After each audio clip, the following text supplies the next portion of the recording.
Greetings, everyone. Welcome to African Esquire TV. I'm your host, Tierney Cherie. Today, we have a very special guest. Also, this is hosted by We Charge Colonialism. We have a very special guest, Milton Allimadi, who's going to come talk to us about some of the issues that African people experience as far as media coverage. This is something that many of you probably already have opinions on. Many of you have probably witnessed different false stories that have gone out or false representations of African people that have gone out. And Brother Milton has made a very, very great book called Manufacturing Hate, where he talks in depth about many different historical examples of this phenomenon. So to you, Comrade Milton, could you please introduce yourself for anyone who has not followed you thus far? Sure, absolutely. First of all, thanks for having me on your wonderful show. You know, I follow you very closely. I admire the good work that you do. I'm Milton Allimadi. I publish Black Star News, blackstarnews.com. I also teach African history as an adjunct professor at John Jay College here in New York City. I host a podcast called African History Club, which is on Patreon, and also have a weekly show on WBAI 99.5 FM radio, also streaming on WBAI.org here in New York City, and it's every Tuesday at 3 p.m. Born in Uganda. I grew up partly in Uganda, in Tanzania, and then here in the United States as well, because I came here for college. I went to Syracuse. I studied economics. But, you know, all my life, I'd always been really indignant and angry by the way African people all over the world are demonized and portrayed in European media. And that is why I decided to go back to school. I went to Columbia for the Graduate School of Journalism. I became a journalist, and that's what I've been doing for almost 30 years now. So that's where I am. So what made you want to write this book? That's something that I was wondering, exactly, like, who is your audience? Who is it that you're trying to help see the truth about how different mainstream media outlets operate? Okay, very good. I think I wrote it for two reasons. Number one, I wrote it because of the sense of frustration that I'm sure all of us as African people feel when we read and we know we are deliberately being misrepresented or demonized in European media, by corporate media. We know it's been done because, as we know historically, demonization has always gone hand in hand with exploitation. So, for example, during the era of slavery and enslavement, you had to demonize African people and represent them as lesser than human beings. Human beings defined by Europeans. So look how different they are from Europeans. They must not be fully human beings. So therefore, enslaving them is justified. The same thing for colonialism, right? When Europeans went and partitioned Africa, they had to represent them as less than human beings to their audience back in Europe to justify the colonial conquest and domination. And then in our contemporary era, it's a little more sophisticated. So for example, rarely do you find words like primitive natives anymore. Rarely do you find words like savages anymore, which you still found in the 1960s. But now they try to use different type of representations. To a broad extent, they still use tribesmen, tribespeople. That's the closest they come now to using the term savages. So that was a frustration as early as when I was 12 years old, when I was living in Tanzania. That's when I started reading newspapers on a regular basis. I used to go to, it was called, I think, the United States Information Services, one of their many propaganda agencies all over the world. And they had publications from all over the world, including the US, of course. So I read all the US papers, all the US magazines, and then it became clear to me that African people are always depicted as lesser human beings. So that sense of frustration was the one part of the motivation. The other part, of course, was to counter them and challenge them and make it difficult for them to continue misrepresenting Africa. Because, of course, as you know, neocolonialism is just a more sophisticated form of enslavement and the traditional old school colonialism. But in order to continue even with neocolonialism, you still have to demonize to some extent. So, for example, when you see a war in the Congo, for example, it's portrayed as if these are just Congolese Africans waking up one day and deciding to become violent with each other. The part that you don't get is that uh, European governments were actually subsidizing the governments of Uganda and Rwanda to invade the Congo multiple times. And while millions of Africans are being killed, European corporations are mining resources from Eastern Congo as this war is ongoing. Once they refer to it as tribal war, that's it. Then we don't need any other explanations. So I wanted to end that tendency as well. I think those were my two primary motivations. You start the book off talking a lot about Libya, and I remember, being younger at that time and not having like a good understanding of what exactly was going on. All I knew that Gaddafi was this bad man, and the United States. Actually, when my teacher said that, well, we have to go in there because if not, then Gaddafi is going to commit genocide. And so you hear this very like narrowly tailored telling of the story. And then later on, I go back and I'm finding out all of this information that wasn't available. Can you just speak a little bit about like what exactly was mainstream media doing whenever the United States enforced regime change inside of the country of Libya? Yeah, thank you for bringing that one up. Libya was the best example of how corporate media are essentially extension of Western government. And we saw that manifest in Libya. In Libya, of course, what was different between Gaddafi and the other oil-rich countries was, number one, Libya controlled its oil resources. The oil companies were Libyan oil companies. Libya was able to retain the substantial portion of the surplus, the profit from the oil, to build up Libya. In fact, many people are not aware that it was Gaddafi that helped initiate OPEC. Before then, all those countries were getting like $10, $20 a barrel. It was only when Gaddafi told them that, listen, they need these resources. So why should we allow them to dictate the price? Let's form this organization. And that's when oil started going up to $50, $100 a barrel. So he did that. And the difference between him was that, unlike you see those princes and princesses in Saudi Arabia, primarily prince, very male-dominated country, engaging in all this luxurious spending, Libya is not the case.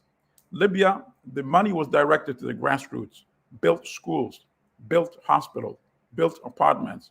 And I know this because I actually visited Libya.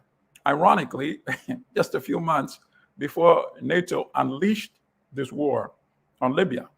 And I went there, and I have to admit to you that even though I feel I am relatively open-minded and I tend to be critical, even I had been to some extent influenced by the propaganda.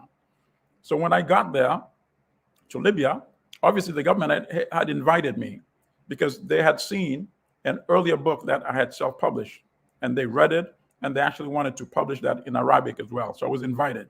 But what I did was what all journalists would want to do. I waited one morning when I was in the hotel, and I left before any of the guides or minders could come because I wanted to see Libya for myself. So I went out on the streets and the whole day, and I was talking to ordinary Libyans, young Libyans, working Libyans, students, men, women. And I have to tell you, I was impressed. The women spoke about how their parents and parents' parents did not have the kind of education that they had. Free education, and they're not forced to to cover themselves if they didn't want to. I was surprised by the openness because, as I admit, I had to some extent also been influenced by the propaganda. And I would ask them about like apartments, for example, how much do they pay in rent? The apartments are free. They don't pay rent. They don't pay phone bill. They only pay for their mobile services, but landline, that is also paid for by the state. When you get married, you get a grant to start your new family. When you buy a house, you get a interest-free loan, which in most cases are also forgiven. Education free, healthcare free. I have to tell you, I was more impressed than I thought I would have been. And the best part was having seen it and spoken to people independently by myself. And that's the example that they don't want duplicated, not only in other countries, but even here in the United States. And the only way to do that was to gain control of Libya's oil. So when that opportunity started with the uprising that was going on in the other North African countries as well, and there were some protests in Benghazi, and obviously then the Western agencies took advantage of that and played it up and then used that as the pretext to invade and destroy Libya, allegedly to save Libyans from being killed by Gaddafi. So how did they do it? By bombing Libya 24/7 for several months. Up to date, we don't know how many Libyans were killed by the NATO war. We don't know the extent of the billions in damages in property and infrastructure done by this war. In fact, that is the essence of the definition of war crimes and crimes against humanity. And who will make Libya's case, I don't know. But the corporate media made the case for that war. And that's what I covered in the introduction of my book. And I also noted that we were one of the few contrarian outlets that consistently wrote editorials condemning this war, to the extent that one day we could not access our website. So you try to get on blackstarnews.com, you just keep getting these error terms. So I called our host, which is Network Solutions, and I said, what's going on? And we were told, oh, this is a technical problem. One day went by. 2 days went by. The third day, in fact, early, like around 4 a.m., I woke up and I called them again. And I said, I don't believe you. I don't believe of all the thousands and thousands of websites that you host, they're not able to access for 3 days for technical reasons. So I started taking down names. Who are you? I spoke to about 2 or 3 people. I took down their names and titles, went back to bed. When I woke up, the website was up. So now I know, okay, there's some correlation here between that call and what's going on. So I logged on the website, and sure enough, the last editorial that we wrote condemning the war, because by that time, these Western supported insurgents were targeting Libyans that looked primarily like you and I, killing them, beheading them, and posting it on YouTube. These were the so-called freedom fighters the West was backing. So I told people, call this number and ask, why are you not covering this genocide against Libyans that look like us? I gave the number for the New York Times publisher, the editor. I said, call them. Why are you not covering it? To its credit, the Wall Street Journal actually wrote about it. I gave the number for the State Department. I gave the number for the White House, for the NAACP, and for the National Urban League. That editorial had been deleted by the time our website had been restored. So now I understood the purpose for why the website had been hijacked, and then a Network Solution had been compelled to actually delete an article that had already been published live. And I do want to emphasize that for people, because we were told a lot of things about Libya, but we were not told a lot of things about Libya. Yes. And one thing, there was, like you said, a genocide. Like the United States was supporting a genocide, knew that the rebels were committing this genocide against African people who were thought to be Gaddafi sympathizers, because it was just basically assumed that if you were Black inside of Libya, you must be pro-Gaddafi. And so they went out and did horrible mass atrocities targeting Black Libyans. And then look at today, what's happening. You see that Libya has become this cesspool for modern enslavement. Absolutely. Yeah, so it's a lot of crazy things that aren't emphasized in the media. One question I had while reading your book was, when we have like professors and teachers tell us that there are scholarly or scholarly sources and everything, and then your book kind of paints this picture like that these sources like the New York Times, you spend a lot of time about the New York Times, about Time Magazine, a lot of these mainstream entities are very slanted. So, absolutely. And then I feel like the independent sources are never considered scholarly. So, what are the implications of this issue? The implication is actually frightening, because this is only one book that, tries to meticulously document all this misinformation and propaganda. So what else have we been missing for decades, for centuries? Of course, we know to some extent. We know in a big way, because first of all, when I always tell my students this, any African could not possibly be made to feel inferior to any non-African, if they knew the history. If you know the history that all humanity began in Africa, obviously, for, not mysterious, that they're not taught this, right?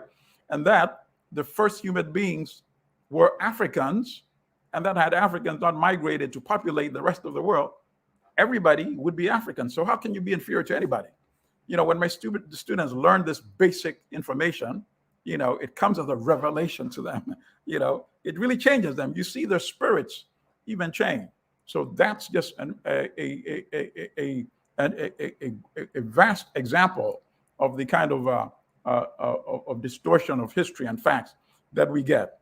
But in my case, you have the opportunity to walk back meticulously, to look at the New York Times, for example, in some instances, when they actually concocted incidents that never happened and inserted it into news articles and published it in the New York Times. And to many people then, and even today, the New York Times, they approach it as biblical word, as fact, as laid in stone, as something that cannot be challenged. So I didn't know that I would find some of the information that I found. Obviously, I wanted to, when I started the research, I was still doing my master's in Columbia. This is like 3 decades ago now. So I went to the New York Times archives because I know they have the longest history of coverage of not only Africa, but the world. So some of the first editorials I found were from 1877. And even then, they were already justifying conquest and colonization of Africa in that one particular editorial I found, advocating for England to go in and take control before Germany could go in. And that was an editorial in the New York Times.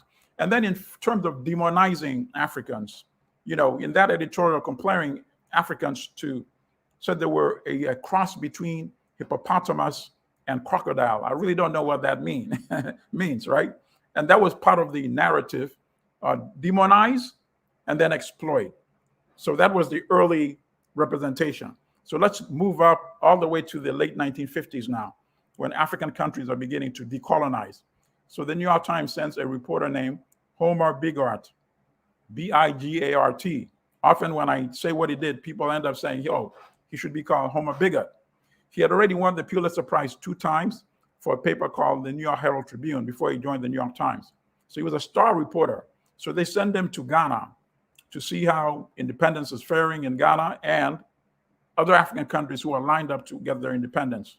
So he writes a letter from Accra to his foreign news editor here in New York. And I'm paraphrasing, but he's saying, I cannot get this enthusiastic about these so-called emerging republics. The leaders are either witch doctors or sorcerers. Says people like Kwame Nkrumah, and he's not impressed with them. He says, I pretty much prefer the primitive bush people because after all, cannibalism is the best antidote to this so-called population explosion that everybody's complaining about. So you might say, okay, this could be one deranged racist reporter. But then I went to see what was published that he wrote from Africa at that time. And there was a perfect correlation between the views he expressed in these private letters and what ended up being published in the New York Times. One article, he's talking about independence of the Congolese. And he says to the pygmies in the forest, independence means now they can have more meat, more beer, more salt, and basically just ridiculing the notion of independence, going along with the Belgian narrative, of course. Belgium, the colonial power, was saying basically these folks don't deserve independence. They're too backward, they're too primitive, they need us Europeans to stay on. And the New York Times is adopting that same narrative. Now, let me show you 2 examples of how malicious it was done.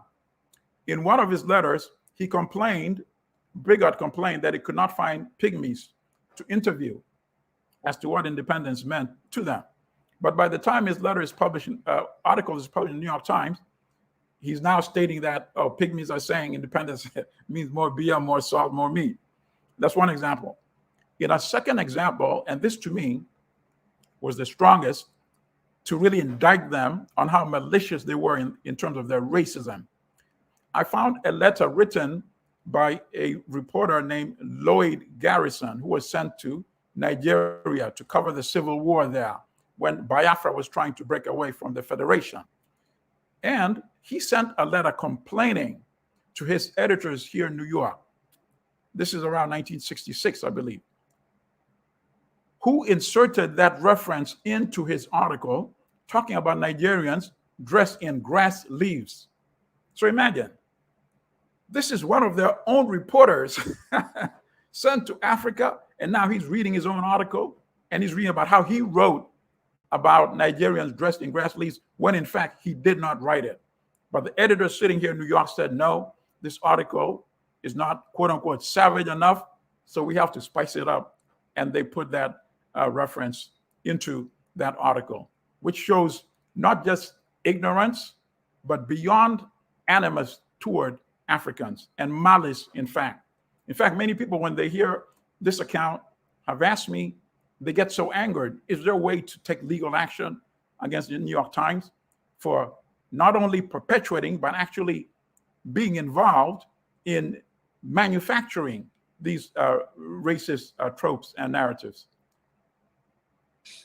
Yes, absolutely. We have a good question. You kind of touched on this, I remember, in the book. It says, as come about the U.S. using the CIA agent Paul Kagame to destabilize Congo for minerals to the West with his companion Museveni. I know you spent a lot of time talking about the issue of how the Tutsis were favored by the West, and they were depicted so favorably, and that really led directly to the genocide in Rwanda. But also afterwards, Kagame becomes a hero of the West.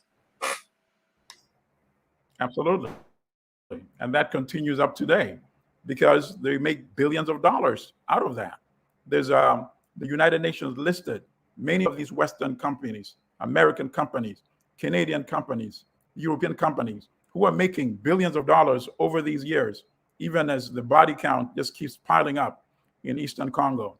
And Museveni and Kagame were celebrated whenever they come to the West.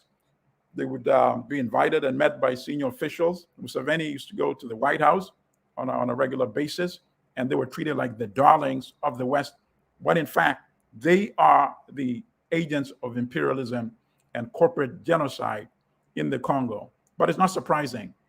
Mobutu was sustained and celebrated, while Patrice Lumumba was murdered by the CIA and the Belgians and the British, and they installed Mobutu and sustained them for 37 years. So it's not surprising. That's what they've done historically. So Museveni and Kagame are the Mobutu of the 21st century. It's not by accident that Thomas Sankara, who's advocating for Africa to unite, to use its resources to build a wealth in Africa, they are eliminated, they are executed or overthrown, as in the case with Kwame Nkrumah. It's not by accident. While the ones like the Musevenis, the Kagames, and the Mobutus are the ones who are sustained for decades. But when the corporate media write about it, they write about it as if this is only a purely African problem. Yes, it is it's an African problem, but it's not a purely African problem, because Africans have been engaged in struggle. As we know, Africans fought and they overthrew white European racist colonialism in Mozambique, in Angola, in Guinea-Bissau, in what was Rhodesia. So Africans are capable of fighting. They went to the bush and they fought guerrilla wars. But who was the one backing the wrong side throughout that period? It was the West, the Western governments providing them diplomatic cover, providing them with military weapons, and the corporations with business dealings as usual. So we have to always emphasize that and expose the Western corporate media's role in shielding this part of the narrative. I want to read a quote from the book. I thought this was very fascinating. You spoke about how there was a man named Keith Richburg. He was an African-American reporter with the newspaper, and that was with the Washington Post. He wrote about his experience in Africa. It was an article called "A Black Man in Africa." I'm just going to read some of how he described his feelings. He was discolored. He saw discolored, bloated bodies floating down a river in Rwanda and Tanzania. He recalled his revulsion and sorrow and pity he felt for the victims of the massacres. He had spoken about how he, essentially being a Black man, how glad he was that he was Caribbean, that he was rescued from Africa. Very self-hating narrative, obviously. Yes. Do you feel people of African descent, period, utilize inside of the media to sell these points of Africa being a backward society? Right. Well, first of all, let's deal with the case of Keith Richburg. I really felt sorry for him because this is really a disturbed human being. His mind is not healthy. To say that when he saw the bodies of the victims of the Rwanda genocide, he said to himself, he thanked the Lord and said, thereabout for the grace of God go I. However, I was lucky and blessed that my ancestors were kidnapped into slavery. First of all, it shows a profound lack of knowledge of what slavery was all about. But since most of us know, we don't need to go through that narrative. That's for him to learn. But also, he revealed that his psychosis actually started from a very early age, as I also write about. When he was growing up, his parents used to tell him to avoid Black people who were more richly melanated. They didn't put it that way. It said dark. It said keep away from them. The ones with nappy hair, the ones that didn't mow their lawns and all that. He said, as his father would have said, he would have called them the N-word. That's what his father used to call them, while the others, such as his family, were good colored folk back in the day. And unfortunately, that kind of tendency is pervasive. And we can understand why, because of the narratives of historical demonization of Africa. It affects Africans all over the world, on the continent and in diaspora as well. As recent as just a few years ago, we were still having the Tarzan movie being made. Think about that. Tarzan movie being made in the 21st century. And many of us actually, of course, not me, we pay our money to go and see this kind of film. Our self-demonization, we are contributing to it. How can we tolerate this? So it's not surprising that you would find a mindset like a Keith Richburg. But as I also wrote in the same chapter, this kind of sickness that Richburg demonstrated, Malcolm X had addressed. In fact, he addressed it in a speech less than 2 weeks before he was assassinated in Detroit. And if people go on YouTube and if you put, you can't hate the roots of a tree without hating the tree, you'll see a clip to a 6-minute audio and you'll listen to him speaking. And he said, during the period of European colonial rule in Africa, they represented Africa as backward, as jungle, as savages, as cannibals. So it was not surprising that you and I, he's referring to himself, of course, you and I wanted nothing to do with Africa, let alone have anybody refer to us as African. We ended up hating our nose, the shape of our nose, the shape of our lips. We wanted, as he put it, long dog-like noses. We ended up hating the color of our skin. Everything about us seemed to be holding us back. And quite frankly, you can't hate the roots of a tree without hating the tree itself. So he said, unconsciously, we ended up hating ourselves. So Malcolm understood this. And of course, Frantz Fanon has written very well, superbly about this in Black Skin, White Mask. And I also discuss a little bit of that in the book as well. And it's all done with one agenda: weaken the cohesiveness of African communities globally. And that's why it was very challenging for Nkrumah, for people like Malcolm, to consummate that kind of relationship that they wanted to do relative to Africans on the continent and Africans in diaspora. Because Malcolm saw that as the key to economic and political liberation. And he was very astute and very smart in that sense.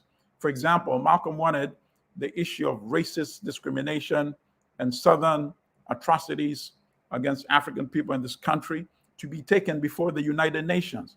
because it says you can't take the case, before the criminal and allow him to be the judge. So he wanted to take it away from a civil rights issue into a human rights issue. And he knew that African leaders, by virtue of their countries being members of the United Nations, could take it before the UN. And that's why he went to Cairo for the Organization of African Unity meeting in 1964. That's the organization that preceded the African Union. And he met many African leaders. He met Gamal Nasser, who was a really revolutionary socialist Libyan, Egyptian president at that time. He met Milton Obote of Uganda. He met Kwame Nkrumah. He met Jomo Kenyatta of Kenya and other Kenyan officials like Tom Mboya. He met Julius Nyerere of Tanzania. He met Nnamdi Azikiwe of Nigeria. He met many of these leaders. And he was on to really revolutionizing the relations between Africans on the continent and Africans in diaspora. And I believe, obviously, we know now that he was being monitored very closely by that time by the FBI within the US, and during his travels abroad by US diplomats in all those countries, because they also saw the danger of the racist policies within the United States, the internal colonialism being taken before the United Nations. And of course, that is why ultimately Malcolm was eliminated, regardless of who actually pulled the trigger. Right. I'm going to go to the Black Knowledge page on Facebook. This is a question. It says, there's a genocide actively going on in Nigeria, and the West are turning a blind eye to it. Basically, the U.S. and British government are aware because they've enforced amalgamation, I hope I pronounced that right, of 20 plus million people who are independently a country of their own. Yoruba Nation do you think there is a correlation between this topic discussed and what is actively presently inside of Nigeria? Do you know of? I'm not aware of this. It's not only Nigeria, by the way. It's the entire African continent. In most cases, and this is the distinction between this imperialism independence of the United States. You can critique it justly so, that U.S. Is basically an imperial corporate capitalist power, correct? But it set up the imperialism, the corporate structure in this country after defeating the British. So they set it on their own terms. However wrong it has been, however false the promises of the Constitution of the United States was and still is today. But you have, in the case of many African countries, independence was negotiated. So in most cases, the leading African elite of the day flew to London to negotiate. Most of them are familiar with what's called Lancaster House. That is the building, the establishment in Britain, where independence for dozens of African countries were negotiated. So you are negotiating with the former colonial power. What do you think the outcome is going to be? Obviously, it's not going to be your vision of the state or the nation that you want to follow post-colonialism in Africa. And that has been a problem. And that is why we see that we don't have isolated political upheavals in African countries, but it's pervasive, meaning the problem is pervasive. And to me, the problem goes back to the narrative that started immediately after so-called independence. Most of these countries are independent on paper alone. The economy is controlled by the IMF and the World Bank, which, of course, are controlled by the United States. If you don't control your economy, how can you call yourself really independent? Would the United States or Britain wait for some bank establishment to determine how much loans it would get and what it should do with those loans and what it should implement in terms of its budget? That is not independence. So why do African countries even call themselves independent? So that is the crisis. So in Nigeria, all the Nigerian people should come together, whether from the north, whether Yoruba, whether Igbo, and map out in a conversation Nigerians, intelligent folks, there are millions of intelligent Nigerians. They can discuss what kind of vision, what kind of nation they want for themselves, not the one which was imposed by the departing colonial power and has been operated by a successive part of the African elite in Nigeria. And that is also the same case for whether it's Ghana, whether it's Uganda, whether it's Kenya, you name it, any African country. A few of the African countries were in a unique position to do it a bit differently. And those were the countries that actually took up arms and fought and won, defeated the Europeans. And now they could set up the kind of vision that they wanted. And that was Mozambique, Angola, Guinea-Bissau. But even in all these three cases, they were undermined. They counter-revolutionaries were financed and supported by the West. So let's look at one country, for example. In Angola, after the Portuguese were defeated by the MPLA, the United States supported UNITA under Jonas Savimbi, financed by the CIA, financed by South Africa, in a destructive war that went on for years. And in fact, had it not been the intervention of Cuba and Fidel Castro sending tens of thousands of troops, that revolution would have been reversed. It would have been like installing the Contras in power in Angola. And the same thing in Mozambique. They supported Renamo. And destructive war, not even attacking government soldiers, attacking civilians, destroying buildings, infrastructure, uprooting rail lines. And this was financed by the West. So those countries, also even those countries, ultimately, they were also brought to kneel down. And now they also are sponsored by the IMF and the World Bank. So I submit that African countries are actually still fighting for independence. I think younger Africans are a bit more savvy now. And once they succeed in removing the current, the bourgeois elite in African countries, I think they'll have a better chance at negotiating a brighter future for Africa. And let me give you one example. However anyone feels about China, China now, to a great extent, determines its own destiny. And it's not by surprise that China has now become a global power. Many people are not aware that in 1960, the per capita income of Ghana was more than double that of China. China was around $90 or so income per head. Ghana's was almost $200. That's very recently in historical times. But today, look at where Ghana is and look at where China is. And Ghana is one of the better performing African countries. What did China do? China kicked out imperialism, the Western manipulation of its politics and economics, and took control of its resources and guided those resources to build up China. So there's hope, because that gives the clear indication that if African countries were to succeed in doing that, it means within a couple of decades, the resources that Africa contains can also be used to build up African countries. It's also another question I feel relates to what you were just saying. He says, if he believes there is another Thomas Sankara or Queen Nzinga out there to pick up the baton, or if he doesn't want to say because of CIA, I fully understand. I feel like, I feel like a lot of it, though, is not so much the individuals, but the environment existing that allows for a revolution. Right. But what I like is that you see in many West African countries now, the young people are really coming out the streets. They know what's going on. They're conscious. They know to what extent French colonialism still continues in Africa. A couple of months ago, when they had protests in Senegal, they were actually specifically targeting French businesses.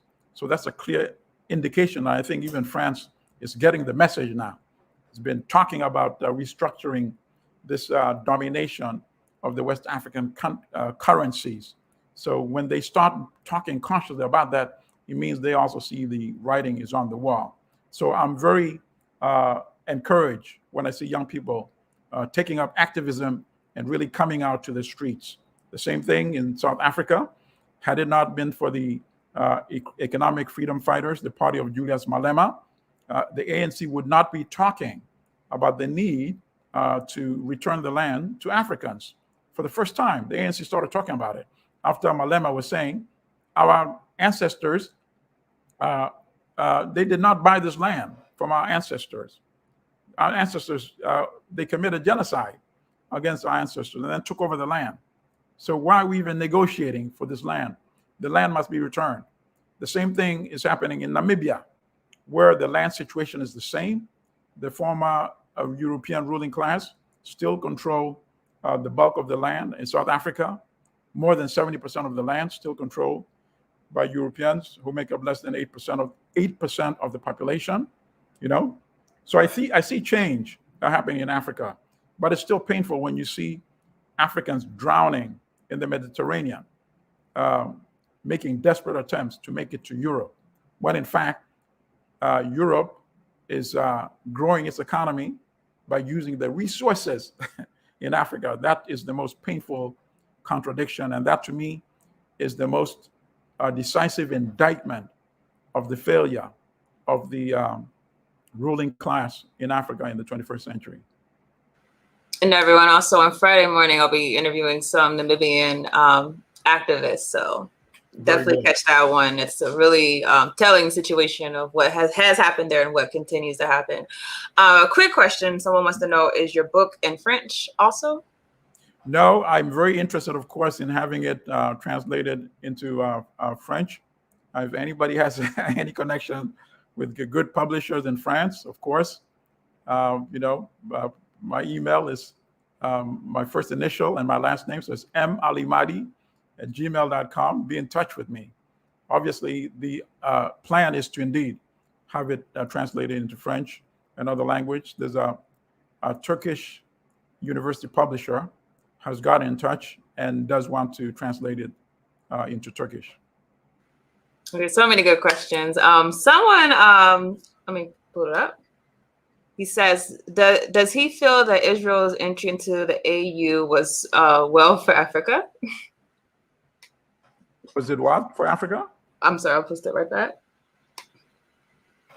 That Israel's entry into the African Union bodes well for Africa. No, of course not. It does not bode well for Africa. And it was done to weaken the unified African stand in support of the Palestinian cause. And obviously, I'm encouraged to see that countries like South Africa have come out to denounce this in very strong language. Botswana put out a press release saying Botswana categorically disassociates itself with this decision. It wants nothing to do with it, does not want to be a part of it. South Africa has asked for Musa Mahamat Faki, who is the chairperson of the African Commission at the African Union, to hold a meeting with all the leaders of African countries and explain this decision. This was not something that was voted on by all African countries or the leaders. It was a decision made by Musa Faki, whose title as the chairperson is equivalent of what would be the Secretary General of the United Nations. There is considerable pressure. I would not be shocked if this decision is reversed. But of course, in recent years, Israel has been extending its tentacles into the African continent, working with countries like Uganda, like Rwanda, providing them with financing, with weapons and intelligence to monitor its opposition.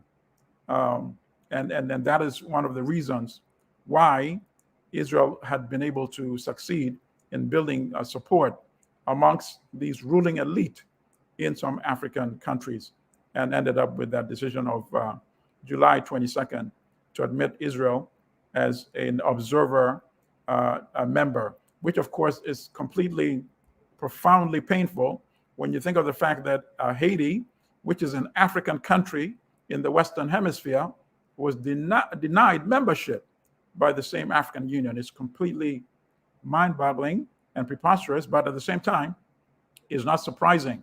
I looked up the stats. I could not find more recent ones, but I saw that by 2016, 60% of the budget of the African Union was financed primarily by the Western countries. So if your budget is financed by the West, then we can expect that this is not the African Union that Kwame Nkrumah or Julius Nyerere would have envisioned, or Sekou Touré or Patrice Lumumba. The African Union that they envisioned was the one that actually worked on behalf of Africa and unified Africa. Because as Nkrumah said in this book, Neocolonialism, the Last Stage of Imperialism, the only way we can protect our resources and protect it from invasions, protect it from assassinations, is by uniting. Otherwise, we won't be powerful enough to resist the Western neocolonialism. There's another interesting question. It says, ask him, how can we stop the miseducation of African people globally? I was also wondering, in relation to this question, what do we do with these mainstream media outlets? Some people might say, oh, just try to join into them and change the narrative. But I noticed that you have started an independent newspaper outlet. Yeah. So should African people be completely doing away with their reverence for the mainstream media? Right. We have to do both. We have to build our own media platforms. We really do. We need to, and we're having a platform such as yours, for example. We're having this discussion, very powerful. And now with modern technology, we can disseminate very widely this kind of information. So we need to build ours. That goes without any question. But at the same time, we need to challenge them. We need to expose the corporate media outlets and expose their harm and their culpability in the historical destruction of our people and our nations and the continuing process even today in the 21st century. So we should not allow any of them to get away with referring to the invasion of the Congo by these corporate puppets, Museveni and Kagame, as a quote unquote tribal war in Africa. That's very easy to expose and to embarrass them, to expose them widely and to make it very clear and make it difficult for them to continue that narrative. I would like to say that I've observed that through the years, the New York Times very infrequently now uses the terms tribesmen or tribal or tribe in reference to any story dealing with Africa. I don't think it's just by some coincidence, because even after when I wrote my paper, of course, it was a challenge getting it published. That's a whole story in itself. But I made sure that I sent copies of the paper that was the beginning of what resulted in this book. So when I was still at Columbia, I sent it to the New York Times. And through the years, I would write to the editors there. I would write to the journalist. I would write to the publisher complaining about if an African story was distorted or when they were still using tribal and tribesmen. And I have to say, I noticed that after a while, it started fading. I don't know if those kind of engagement had played a direct role, but I'm happy to say that nonetheless, I see that it has faded or perhaps even disappeared. So this to me is an example that by engaging them, when we know that they engage in wrongdoing, that can yield some outcome as well. I mean, I know that obviously somebody was concerned by the editorials we were writing about Libya, to take over control of our website, for 3 whole days. And we're not a corporate entity. We're not like a multi-million-dollar operation. But because of the platform of the internet, we were able to publish ideas and question the establishment. And the big guys found that disturbing enough to hijack our website. And we just posed a simple question. We said, these insurgents, these so-called freedom fighters supported by your taxpayer dollars are killing Africans that look like this, cutting their heads and posting it on YouTube. How can we support this? So call the White House and ask this basic question. And that question, somebody was afraid enough of that question to block our website. So I say this to give you an example of how individually and collectively we can also play agency in these changes. We shouldn't just sit back and say, oh, they're too big. This is a multi-billion-dollar enterprise. They're too big. Nothing can be done. Not in the modern era. In the past, when they monopolized all ways to disseminate information, it was a challenge. It was a challenge. I'm talking about my book today in the 21st century because we now have this platform on the internet. When I started the research or did the paper at Columbia in 1992, I did not have this opportunity. Otherwise, I would have come on a show similar to this and said, listen, I dug up this information about the role the New York Times played in the racist portrayal of Africa to promote the agenda of colonialism. And now the publication was called Columbia Journalism Review. He invited me to submit it. They wanted to publish it, and then they backed out. And I found out why they backed out, because I got a copy of their edited version, and they had inserted on my behalf without my not. Listen to this. Part of the critique that I wrote was complaining about how the New York Times inserted stuff on behalf of journalists that did not happen, right? And now they invite me to publish it, and on my paper they inserted on my behalf that this essay is not criticism of the New York Times, not an indictment of the New York Times. It's just to show you how any media can go astray, because after all, the New York Times has written insightful articles about Africa. They wrote all these words on my behalf. And even after that, they decided not to publish the paper. Now, if this platform existed at that time, of course, I would have come on, I would have discussed it, I would have put pressure on them, and somebody might have published that paper. But the technology keeps changing, and technology will catch up with the good fight. So I think so long as we engage in the good fight, technology will catch up with us, knowledge will catch up with us, and we will get support and we will succeed in the long run. We have one thing that is in our favor. Some of them, I'm sure, would wish that African people could just disappear from the face of the earth, and the continent with all its resources could be left for non-Africans. But they failed to do that. Africans are here. Africans continue to multiply in number, and the resources are going to remain there. We just need to open up our minds, unlock our minds, decolonize our minds, as Ngugi wa Thiong'o said in his book. Once we do that, then I can see a better path for Africans everywhere. There's so many questions. Everyone, I did post Comrade Milton's email inside of the chat. So if you didn't get to your question today, please do email him. I do want to say, and I also posted the link to the book. Again, it's Manufacturing Hate, How Africa Was Demonized in Western Media. I posted the link from Amazon. My last question is, whenever we see and also one other thing, if people want, they can also, I think, buy it cheaper from the publisher directly. Amazon. I noticed Amazon is like kicking up the price by $10. So the publisher is Kendall Hunt Publishing Company. Oh, and so it's on audio ebook too, then, right? Yes, it's also on ebook if you go to the publisher. Okay, so I saw that question. So there you go.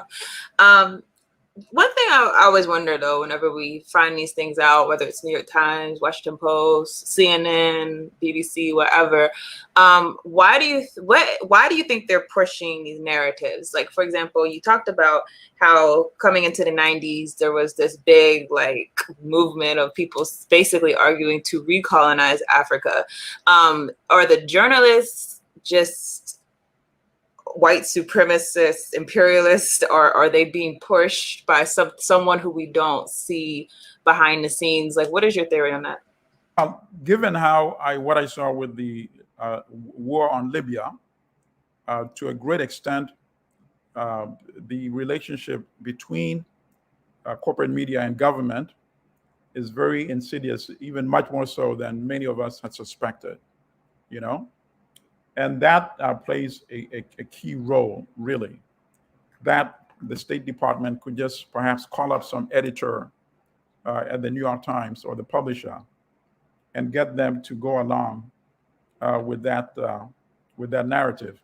And the journalists, they talk this mantra about objectivity and all that, but they don't really internalize and think about it deeply. which is very unfortunate. They just parrot it really mechanically. I saw a reporter from the BBC who was interviewing the late John McCain before the Western invasion of Libya. This is supposed to be a reporter and asked McCain, says, so Senator, when are we going to go in there? Just think about that. For the BBC, if it was somebody from the Black Star, they would say, see these African journalists, they're not really professional journalists saying how can we go in there? And he's supposed to be a journalist. That's what we would say. But when a BBC reporter says that, we don't say, see, this is not a real reporter. Look at this European reporter. He's a part of the government. They're working cahoots. We don't see that because for many years, we've been deluded and deceived into thinking they're really quote unquote objective. They're not. So we have to disabuse ourselves of that notion that they are objective. They serve the interest of the government, and the government serves the interest of the corporations in these countries. And they work for corporate media. So obviously they're going to support corporate interests. That is why it's not a coincidence that most of them would oppose Cuba and write critically about Cuba, because Cuba has made a decision to build a socialist nation in Cuba. So automatically, journalists that are Western corporate oriented are going to take a hostile position against Cuba.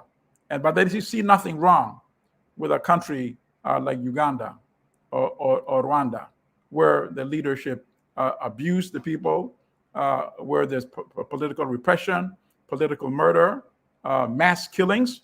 That's fine. So long as they preach the corporate mantra in those countries, so long as they're cool with the White House, they're cool with the State Department, they're cool with the World Bank, they're cool with the IMF, no problem. Cuba could change overnight and become a Western darling. If Cuba were to say, yes, IMF, come in. Yes, World Bank, come in. Then there would be no problem with Cuba. Well, I hope you all learned a lot about how the media really can't be trusted. And as I've heard some of the people say, it really is like the fourth branch of the United States government. Absolutely. Yes. So thank you so much for coming on. Anytime in the future you ever want to come on, you're always welcome to come back. I'm at your call. Absolutely, 100%. And I also posted, by the way, the link to the publisher. If people want let me put that inside of the mail. Avoid Amazon. Yes, everyone avoid Amazon. I should have asked you that. Oh, no, it's all good because some people only can order from Amazon in other parts of the world. So I understand. Right. But again, everyone, Manufacturing Hate, great read. A lot of information. So everyone, please support. And thank you again for coming on. I will see everyone inside of the next broadcast. Thank you, sister. Keep up the good work. Peace and blessings. A luta continua.